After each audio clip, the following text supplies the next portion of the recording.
Kalau misalnya kita kepepet nih Pak Ustadz, apalagi kan zaman sekarang ini kan bergerak banget nih Pak Ustadz, ini masih tentang riba nih Pak Ustadz ya. Riba ini kan juga penting Pak Ustadz, kalau kita ngelihat dari sisi kacamata bisnis nih Pak Ustadz ya. Apalagi kalau misalnya saya punya, ya kalau usaha kecil-kecilan oke lah Pak Ustadz, tapi kalau usaha besar-besaran Pak Ustadz yang melibatkan miliar-miliaran, triliun-triliunan Pak Ustadz, tentu kita harus pinjam uang ke bank nih Pak Ustadz. Nah, dan juga ada beberapa ya UMKM yang membutuhkan bantuan untuk berusaha, daripada disita, daripada digadai, daripada tutup, daripada pecat karyawan, lebih bagus kan mendapatkan suntikan dana Pak Ustadz. Artinya akan menjadi suatu kebutuhan Pak Ustadz. Begini dok, saya sering sampaikan, ini pendapat saya, karena dokter lagi tanya saya. Kita usahakan jangan mengurung diri kita di sebuah bingkai yang kita buat sendiri.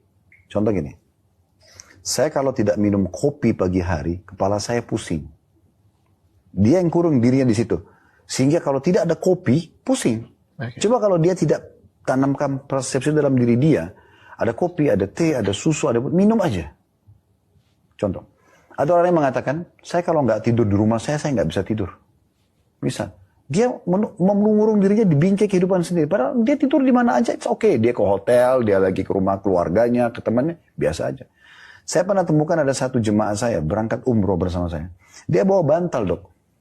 Saya tanya, kenapa bawa bantal? Saya nggak bisa tidur tanpa bantal ini. Terus kalau bantalnya hilang gimana? Oke. Ada kemelekatan di sana iya, ya? bantal biasa aja gitu. Nah, itu contohnya. Nah, coba ini sebagai contoh dok ya. Persepsi tadi yang dokter bilang itu, maaf saya bukan menyalahkan, tapi saya berbagi saja. Kalau kita mau bisnis besar, ya kita tidak mungkin kalau tanpa perbankan. Oke. Saya melihat ini ada kurungan bingkai dok. Ada keinginan di sana? Bukan. Seperti ada membatasi, tidak mungkin kita dapat modal besar kecuali dari utang bank. Oke. Ini persepsi dok. Selama kita di situ, kita akan selalu mentok berkeliling-keliling di bingkai itu saja. Berarti tidak mungkin kita dapat modal dari tempat lain.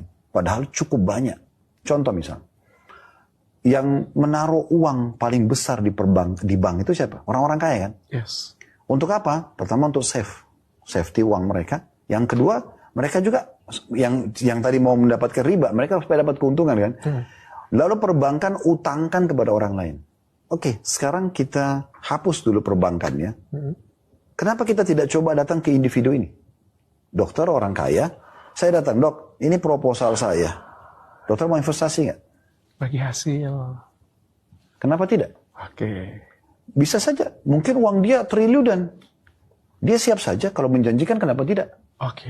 Yang penting saya pada saat ingin melakukan satu perbuatan, saya punya proposal lengkap dong. Oke. Ya kan? Ini loh, modal yang dibutuhin, ini jenis produknya, ini sistem yang akan saya pakai, ini target pasar. Oke. Clear. Oke. Jangan membingkai sesuatu ya Pak Ustadz ya. Sampai